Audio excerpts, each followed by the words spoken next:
لله رب العالمين والصلاة والسلام على سيد المرسلين محمد وعلى آله وصحبه أجمعين. الدرس الثامن عشرة.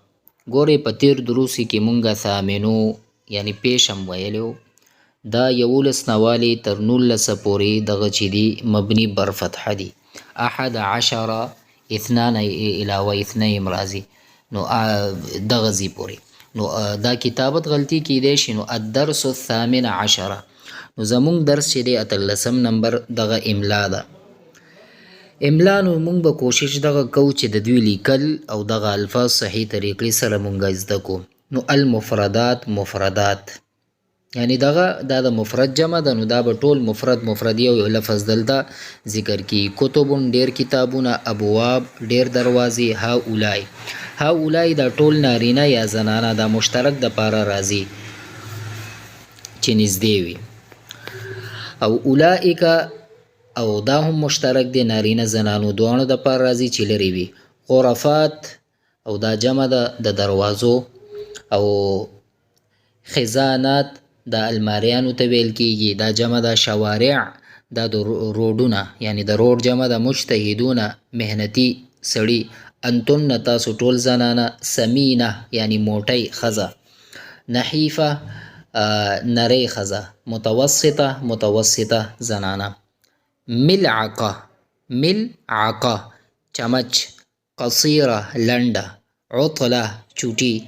ذانک هغه دوه مذکر د پاره راځي چې لري وي. او تانیکا هغه دوه زنانو د پاره راځي چې هغه لري وي یعنی هغه دوه زنانه. الجمل جملې.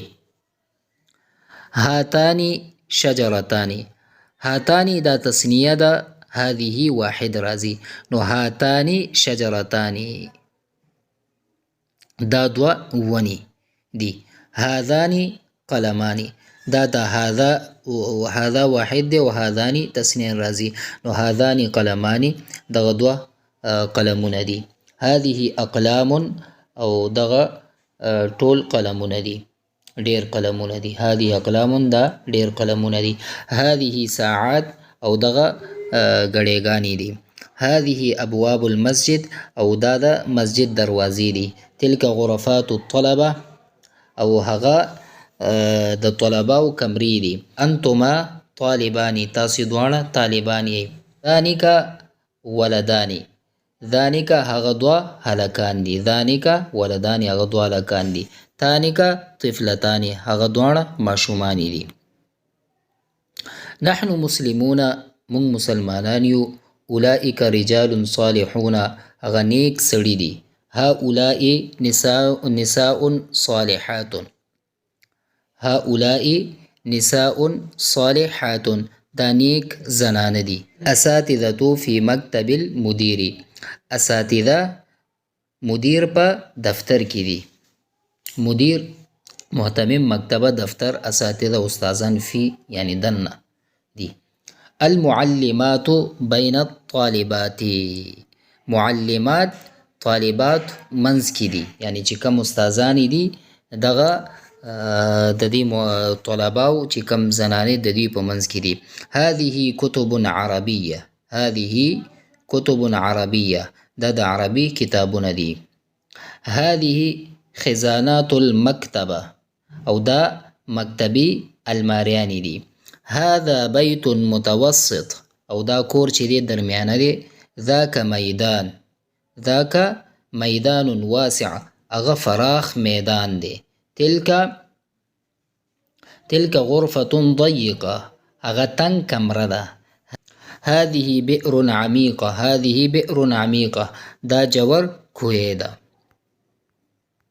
قواعد الاملا.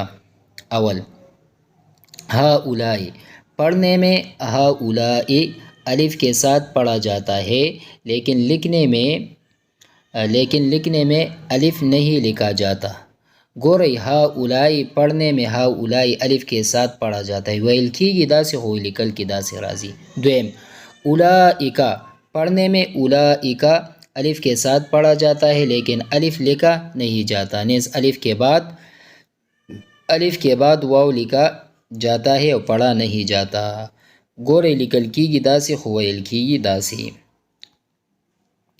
الفاظ کې معانی، الفاظ معانی: خزانات الماریه الماره، عجوز شیخ بوډا یعنی بوډا سړی، مطبخ باورچی خانه، عجوزه بوډۍ زنانه، نشیط چست کسلان سست، شاب